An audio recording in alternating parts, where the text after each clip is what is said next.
Veja este argumento. Todo mamífero é um animal. Integralmente, os cachorros são mamíferos.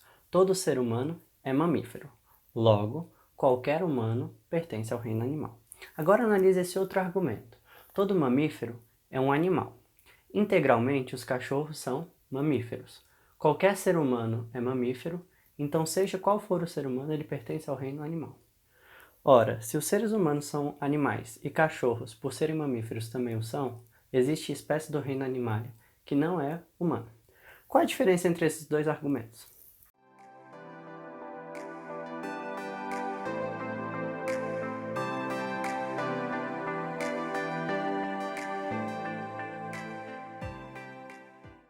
Olá, eu sou Eduardo Lima, estudante de matemática na Universidade de Brasília e criador do canal Dedução Natural, seu curso de lógica clássica online. Na nossa primeira aula, vimos o que importa e o que não importa para a lógica, a ciência que estuda os argumentos. Também vimos a definição de argumento, que foi implementada como um conjunto de premissas em que uma delas é a conclusão. Se você ainda não assistiu a aula, vou deixar o link aqui na descrição. Agora, na aula 2, veremos dois tipos de argumentos, simples e complexos, além de verificarmos também indicadores de inferência, bem como montar alguns diagramas de argumentos. De forma geral, um argumento é formado por premissas, informações previamente conhecidas ou supostas, que sustentam ou dão evidências a uma conclusão. Dessa maneira, um argumento pode ser descrito por premissa 1, premissa 2, premissa 3, logo, a conclusão. No início dessa aula, vimos o exemplo. Todo mamífero é um animal. Integralmente, os cachorros são mamíferos. Todo ser humano é mamífero. Logo, qualquer ser humano pertence ao reino animal. Podemos reorganizar o argumento da seguinte forma. Todos os mamíferos são animais, é a primeira premissa. A segunda premissa é, integralmente os cachorros são mamíferos. A terceira premissa é, todos os humanos são mamíferos. E a conclusão é que humanos são animais. Somos capazes ainda de organizar o argumento da seguinte forma. 1 mais 3, logo 4. Assim, montamos um diagrama numerando os enunciados e organizando-os de cima para baixo, de forma que as setas saem das premissas e se direcionam a um resultado. Perceba que a segunda premissa não fornece sustentação para o resultado, já que nem sempre premissas evidenciam uma conclusão. Por isso, ela não aparece no diagrama. Além disso, neste argumento não existem premissas inferidas por outras proposições mais básicas, ou seja, não existem conclusões intermediárias, que fortalecem ainda mais o raciocínio. Por essa razão, este argumento é chamado de simples. Entretanto, essas conclusões intermediárias podem se tornar uma nova premissa de um novo argumento. Olhe, por exemplo, o argumento que também vimos no início da aula. Todo mamífero é um animal. Integralmente, os cachorros são mamíferos. Qualquer ser humano é mamífero. Então, seja qual for o ser humano, ele pertence ao reino animal. Ora, se os seres humanos são animais e cachorros, por serem mamíferos, também são, existe espécie do reino animal que não é humana. Perceba que o desfecho do primeiro argumento, humanos são animais, deixou de ser conclusão e tornou-se premissa, pois a nova conclusão é, existe espécie de animal que não é humana. Analise que outra solução intermediária, cães são animais, também foi usada como premissa para chegar ao resultado definitivo. A este tipo de argumento damos o nome de argumento complexo, ou seja, uma conclusão intermediária é aproveitada para se tornar premissa de um outro resultado. Este resultado, por sua vez, pode inferir outra solução e assim por diante.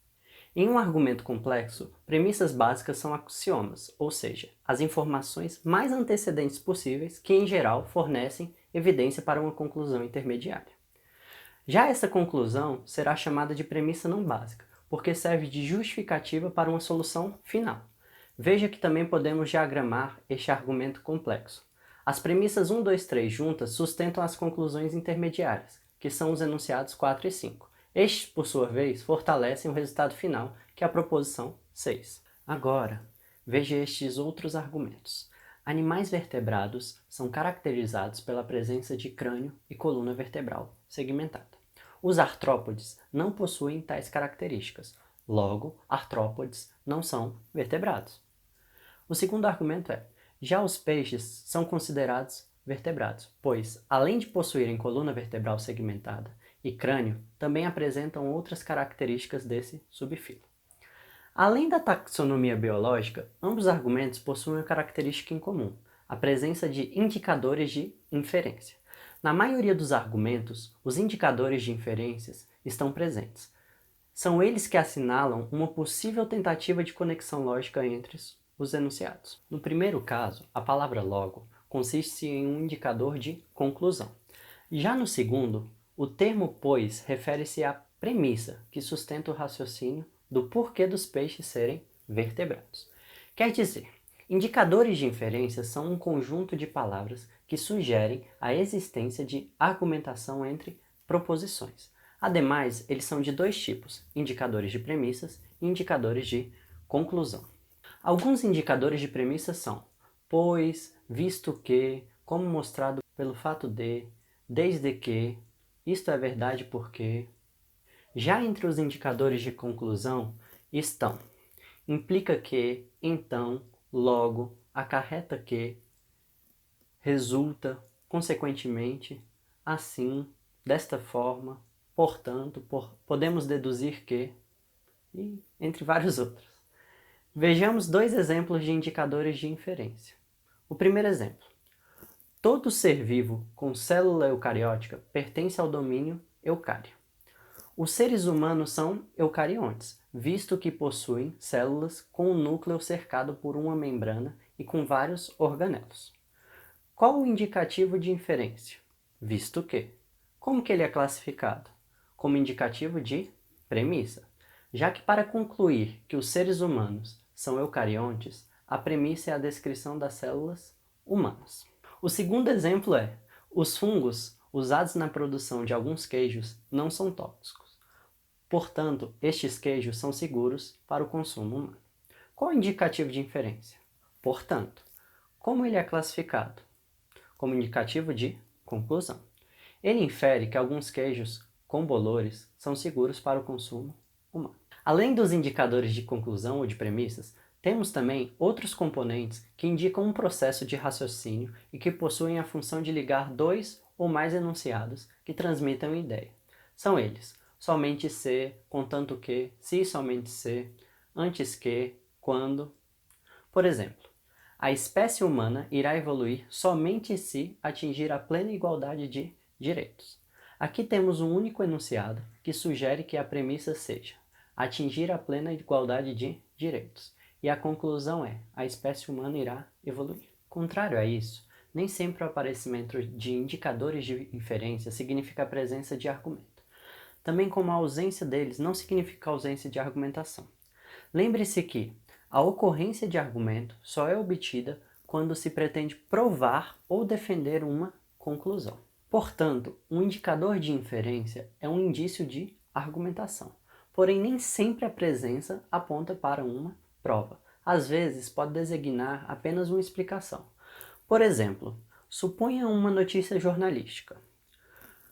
Como consequência das cidades vazias, animais silvestres foram vistos transitando nas ruas. Apesar de existir um indicador de inferência como consequência, a notícia em si é apenas uma explicação de por que os animais silvestres foram vistos nas ruas, e não uma justificativa aprofundada do motivo pelo qual os animais estavam ali. Ou seja, explicações nem sempre são provas. Por fim, pode-se afirmar que demonstrações não necessitam necessariamente de indicadores de inferência. Como, por exemplo, a maioria dos zoológicos brasileiros apresentam remédios fora do prazo de validade, bem como desnutrição dos animais. As espécies morrem precocemente. Em santuário de animais, eles são bem tratados e quase sempre reintroduzidos na natureza. Neste conjunto de proposições, o argumento complexo pode ser reorganizado desta forma.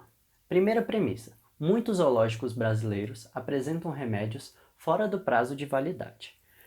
Premissa 2. Estes zoológicos também apresentam desnutrição de seus animais. A terceira premissa: então, estes animais morrem precocemente nesses locais. Quarta premissa é: santuários de animais os tratam bem. E a conclusão é: logo, para que animais sejam reintroduzidos na natureza com saúde, deveriam ser levados a santuários e não a zoológicos. Veja que, inicialmente, não havia nenhum indicador de inferência neste argumento complexo. Porém, após o argumento ser reorganizado, sua interpretação como uma argumentação ficou clara. E isto é lógica. Nesta aula, a gente viu os argumentos simples e os argumentos complexos. Vimos também que indicadores de inferência podem ser de premissa ou conclusão. Se você tiver gostado do vídeo, deixe seu like, se inscreva aqui no canal e ative o sininho para receber todas as notificações. Qualquer elogio, crítica ou dúvida, deixe nos comentários. E até a próxima aula!